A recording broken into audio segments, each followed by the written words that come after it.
Respecter les institutions et les lois de son pays, c'est l'état d'esprit qui a toujours caractérisé Laurent Batomona, autorité morale du mouvement de solidarité pour le changement. L'élu de Makala a choisi la journée du jeudi 16 février 2023 afin de s'acquitter de son devoir civique tel que reconnu dans la Constitution. Après avoir franchi toutes les étapes telles que voulues par le bureau de la Centrale électorale nationale indépendante, la CENI en cycle, l'autorité morale du mouvement de solidarité pour le changement a salué les actions du chef de l'État, Félix Antoine Tshisekedi Tshilombo, et il a saisi cette occasion pour dire merci au président de la République pour avoir pensé à la construction de la route Elengesa, ce qui a permis le désenclavement de la commune de Makala. Cela traduit l'écoute que le chef de l'État accorde aux cris de son peuple. Ce qui est vrai est que Laurent Batomona, en tant que natif de ce coin, avait plaidé pour le désenclavement de cette commune pour le bonheur de son peuple. Nous nous sommes battus pendant longtemps. Rappelez-vous, c'était devenu une rivière où toute la tuyauterie était foutue. Il y avait des fuites d'eau partout et nous avons colmaté tout en promettant au peuple de Makala, de Boumou, de Selemba, au 15 jours, et ça sera construit. Aujourd'hui, chose faite, c'est par rapport aux efforts que nous avons faits pour sensibiliser l'autorité, non seulement politique, mais administrative, de pouvoir s'occuper de cet avenir. Et nous remercions la coopération internationale qui a donné des moyens pour que cet avenir soit construit. Aujourd'hui, nous sommes sûrs que les travaux vont finir parce que la francophonie est là. Et la France a contribué aussi pour la construction de cet avenir. Donc c'est un exploit pour nous, les habitants de Makala, de Kalam, Selema, Obumbu, Kassavubu, que nous puissions avoir cette artère principale. Parlons du processus électoral en cours. L'honorable Batomona Kandikam, le Grand Zoï, a invité les compatriotes de l'Est du pays où se déroule en ce moment le processus de l'enrôlement à obtenir sa carte d'électeur massivement afin d'atteindre le 100% de Congolais comme ce fut le cas en 2017, voire le dépasser en 2023. L'enrôlement, c'est un devoir civique. Devoir civique où nous devons tous aller bientôt aux urnes. Mais pour y arriver, il y a un processus. Et l'enrôlement, c'est une étape primordiale pour laquelle personne ne pouvait échapper. J'invite, d'abord je remercie ceux qui sont déjà enrôlés depuis le début du processus. Pourquoi pas nos amis compatriotes de l'Est où l'opération aura démarré pour que, aussi que nous puissions atteindre au-delà de 130% des enrôlés. Ça signifie que les statistiques de 2018, vous incorporez les nouveaux enrôlés et nous pensons que nous allons arriver à un chiffre qui a été projeté par la CENI. Un homme constant et fidèle du chef de l'État, Laurent Batomona a souligné au chef de la population congolaise que les 7 candidats qui doivent tenir compte pour les élections de 2023, c'est son Excellence Félix Antoine Tshisekedi Tshilombo. Parce que malgré le 2 ans perdus au début de son mandat avec le FCC, les 2 ans qui ont suivi, ses actions ont prouvé sa bonne foi et la détermination qu'il a de faire de ce pays plus beau qu'avant. Pourquoi? Parce que nous devons, nous en tant que peuple congolais, voter massivement le président Félix. Il a démarré son mandat avec beaucoup de difficultés. Il y a de cela 2 ans qu'il a la plénitude de l'exercice du pouvoir. Vous voyez ce qu'il a fait en 3 ans. Et c'est quand même un exploit. La plupart des avenirs sont en train d'être reconstruites. Vous avez la gratuité, vous avez l'eau qui commence à circuler, vous avez l'électricité avec les barrages des Zongo où on vient d'acheter des moteurs pour que ça puisse continuer à marcher. Vous avez le paiement des salaires des fonctionnaires, des militaires enseignants à temps. Et c'est ce qui a manqué pendant plus de 20 ans. Aujourd'hui, ces choses faites, nous disons que pour qu'il puisse exercer son 2e mandat, il a besoin de la majorité. La majorité parlementaire, c'est ainsi que nous exhortons nos militants, nos cadres à serrer les coudes pour que nous parvenions à cet objectif, où le président sera élu, où il pourra exercer son pouvoir avec la majorité parlementaire suffisante. De l'autre côté, l'honorable Frida Mouchi a aussi suivi la danse de l'autorité morale du mouvement de solidarité pour le changement en se faisant enrôler dans son fief électoral dans le district de la Tchangou. Pour la petite histoire, tout a commencé avec un carnaval motorisé dans le quartier Bibois pour chiter à l'école Bellone, où elle a obtenu sa carte d'électeur après avoir franchi toutes les étapes exigées par la centrale électorale nationale indépendante. Elle a aussi saisi l'opportunité de rappeler à tous les électeurs à voter utile parce que nous voulons voir le Congo se développer comme l'a déjà amorcé l'actuel chef de l'État, Félix Antoine Tshisekedi Tshilombo. Nazali prétendant candidat na provincial en Djili, ticket gagnant na maman Frida Mouchi na niveau national.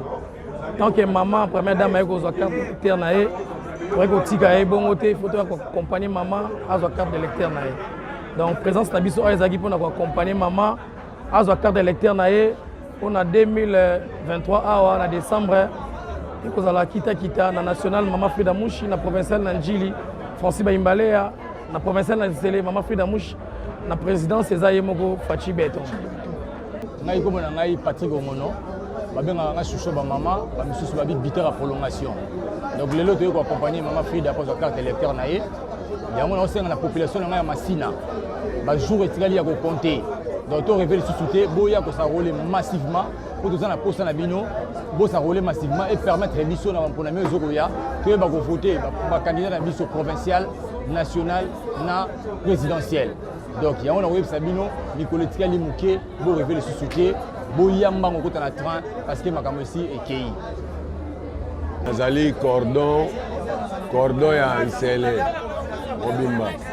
Toyawa, pour na kotika honorable na Bisso, Maman Frida Mouchi, pour ya ko sarole. Oyenda kangi Tchangu mobimba. Tango kangi Tchangu seke futo ya biso nyoso. Oyo tozana sima honorable na so maman Frida Mouchi na kati ya Tchangu Nsele. Futo sarole tozo ba carte électeur porto pesa massivement président na biso ya République Fachi Beton. Oya koboya asa mokili na ye. Oya koboya asa mokili na ye na kati ya MCC. Na kati ya parti ya Laura Batumona Diata Bao tozali na député na biso na Tchangu kaka Frida Mouchi oto vota oyo toza allié na IDPS futo pesa mandat ezoya et pas ya président de la République. Alors lelo ezali mokolo to ekotika honorable na biso maman sociale po ya ko s'enrôler yango no moni toye plus de 2000 personnes pona kotika maman parce que maman akanga Tchangu mobimba. Yango na maman lobaki tozala na vision ya président maman honorable Frida Mouchi. Alors maman sociale oyo akanga Tchangu mobimba. Maman lobi na biso maman honorable Frida alobi tozala na vision ya papa mokonzi Félix Antoine Tshisekedi Beton. Yango wana ba voix oyo no tout ozo préparer pona maman Frida Mouchi. Yango pe to kopesa yango président na biso Beton pour azala eli azala na majorité pour atambusela biso Congo et kende liboso parce que azali na vision o elamusi biso ba jeune pour lelo yo to banda kosala talaka lelo bana ba otango fele mbongo ezate me bana ba otango fele alongoli biso déjà moi ba pasi moko boye o ezaki na biso souffrance na kati ya moto yango wana biso to koti na vision na ye oya koya na gauche à droite bako joite président na biso ezali Fachi Beton tobosani te président national na biso Laura Batumona yende aza kopesa biso ba idole po tozo tambola nango na kati ya Tchangu. C'est le secrétaire exécutif national Adrien vous dit ça du mouvement de solidarité pour le changement. Nous sommes ici puisque je suis chargé de la masse ouvrière. Partout où les MC se réunissent, moi je dois être là.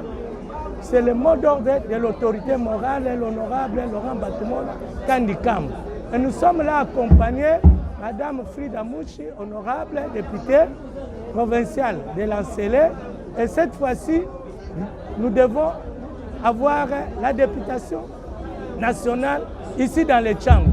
Par contre, ça bisoté, Tchangou, bana ba s'enrôler belé, puisque le bana qui sensibilisation na biso ko banda, masina kimbanseke, télé, maluku. Donc, ça na maluku. Donc, tu as problème mon côté na Tchangou, tu as catastrophe mon côté, tu as érosion théo et coquine sabat.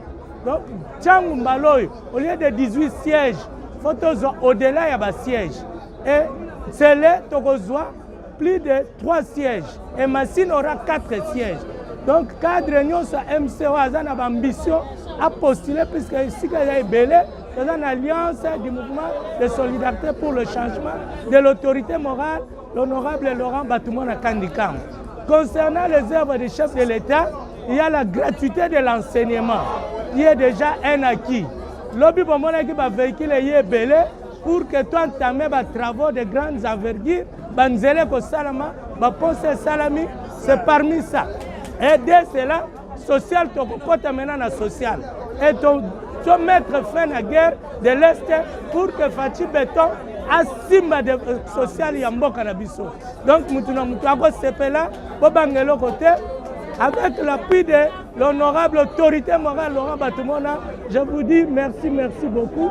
Daniel Mbouya Mukwewa, vice-président national du mouvement des soldats pour le changement Kinshasa, a profité le jeudi dernier de son enrôlement à la CENI dans la commune de Ngalema, quartier Kanlouka, son fief naturel, pour sensibiliser la population du coin sur le bien fondé d'accomplir son devoir civique. Pour le vice-président national du mouvement des soldats pour le changement Kinshasa, son parti se prépare en même temps d'assurer un deuxième mandat au chef de l'État, Félix Antoine Tshisekedi Tshilombo, et ambitionne d'être la première force politique en 2024 en République démocratique du Congo. Pour retenir nous avons une période où nous avons une carte d'électeur. Carte d'électeur et puis ça pour les Congolais, où nous avons un âge de 16 ans au-delà. Et puis ça pour l'élection où nous avons un mois de décembre, il y a 2023. Il y a une carte de Kanlouka, bandeko bamemingai, bakeko tika ngai na carte d'électeur, na pesi bango kokate. Bamisombeli bakolo bango moko bakeko tika ngai bango moko pe baye kozongisa nga na ndako bandeko na ngai balobi ke bango nyonso na Kanlouka à 100% topesi yango Fachi Béton. Vraiment na remercier Fachi Béton ndenga azosalela biso nzela oyo na remercier Laurent Batoumona président ya parti politique na ngai ainsi que population nyonso ya Kanlouka toza na sima ya Fachi Béton.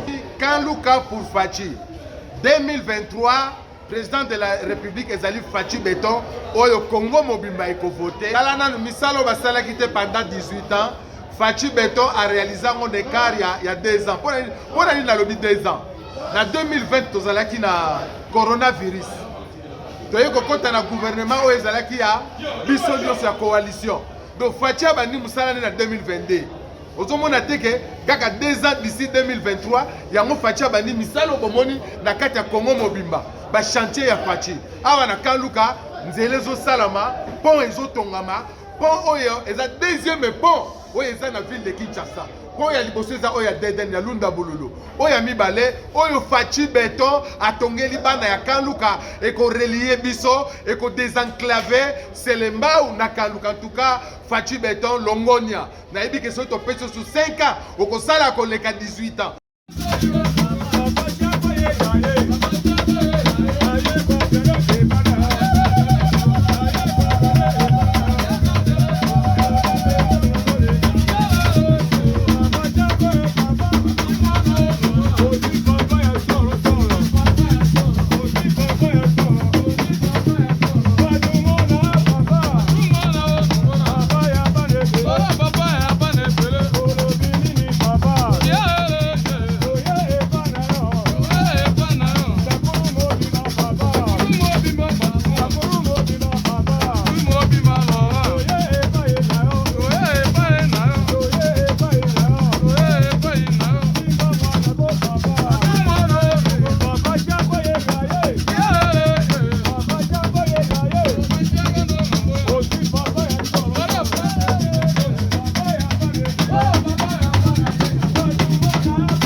Nanga, M. Chako Malanga Jean-Pierre. Ok. Président fondateur de la Fondation Shaom Nassankou partout en Afrique. Ok. Alors, pour Sengaïna, pour s'adhérer, na partie à papa, nous avons acteur à développement social dans Sankourou. Dans le cadre de développement social, le coup, papa n'a pas un changement, pour le développement, nous avons s'adhérer à partie naïe. Nous avons partie naïe depuis longtemps, à travers le Mandekonangaï, nous avons adhéré à la partie naïe, qui est vraiment un changement. La sécurité, le développement social. C'est pour cette raison que nous avons adhéré à Simbananaï, pour accomplir le projet de développer Sankourou. Le mouvement est papa pour la sécurité d'abord et l'électeur, la sécurité pour la Sankourou tout entier. Tout conquérir Sankourou. Donc Sankourou à travers la fondation. Donc MC Sankourou est dans maboko ya MC pour na ekende liboso parce que l'initiative ya papa ezako sangisa kotombola bolingo. Makambo ya division ya tribalisme et si la photo combattre bati valeur wana nde vision alora batumona. C'est pour cette raison nde tuye na kati ya parti oyo poto s'adhérer. Coordonnateur national de la Fondation Shaom. Tozali na yesengo mingi ya kokutana na un papa des enfants que nous appelons souvent les grands oeils, qui ne laisse jamais ses enfants. Il est toujours derrière nous pour nous donner d'abord la sagesse et l'intelligence. Puisque yé akabola kate ayebisaka biso bobanga bango te kasi botosa bango yango wana tobangaka mutu te na kati ya MC oyo biso toye tokotosa kasi tokobanga te mais tokosala lolenge papa na biso azako pesa biso idéologie ya bomoko bolingo développement social. Activité ya Fondation Shaom c'est international puisque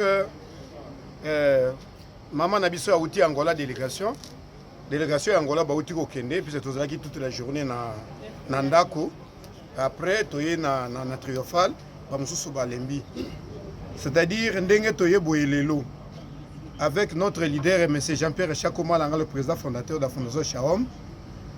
Jeudi Fondation Shaom Sankourou ba ko s'adhérer na MC Sankourou et le mercredi prochain Fondation Shaom, il y a Lubumbashi, Bako s'adhérer na Fédération et à Lubumbashi MC.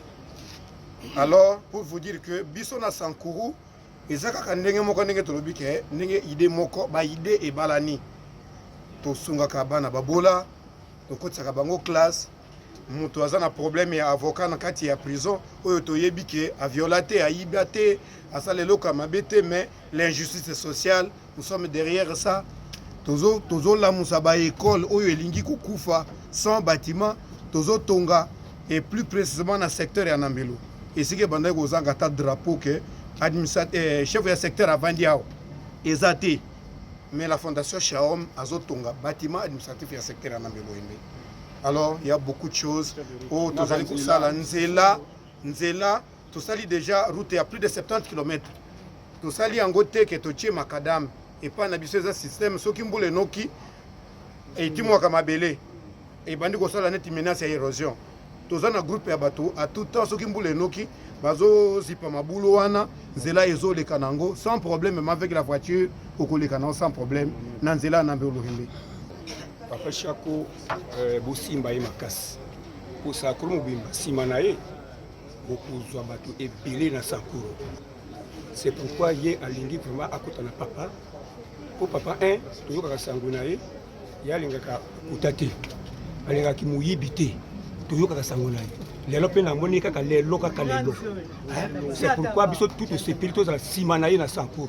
Soka l'ingaka qui na Sankourou, ngamoko na okende liboso pour sensibiliser Sankourou mobimba pour président na biso azoya. Alors que les autres ça mo simba ma casse, bo simba pa Chako ma casse, il moko boko na Simanaye, boko na Sankourou nyoso doza simaya ya papa. Donc assurance biso tout oza sima ya papa po bokomo na penza ndenge penza oketala ki mafumbe donc ndenge to binaka ba manifestation nyoso boko sanango bobenga biso bokomo na ndenge to kusala mouvement na biso tuna sika to connaît pas na ye makabo to sali na bana o ko banda lelo ti na suka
nzambe asungi lelo vraiment lelo tokoyala kitoko po tokutani donc tosali tu tokoya na ndako mosa tozwa na bakarte tosali biso tu tozala suka na yo fo ngai nde président ya musique folklore na kotela nyonso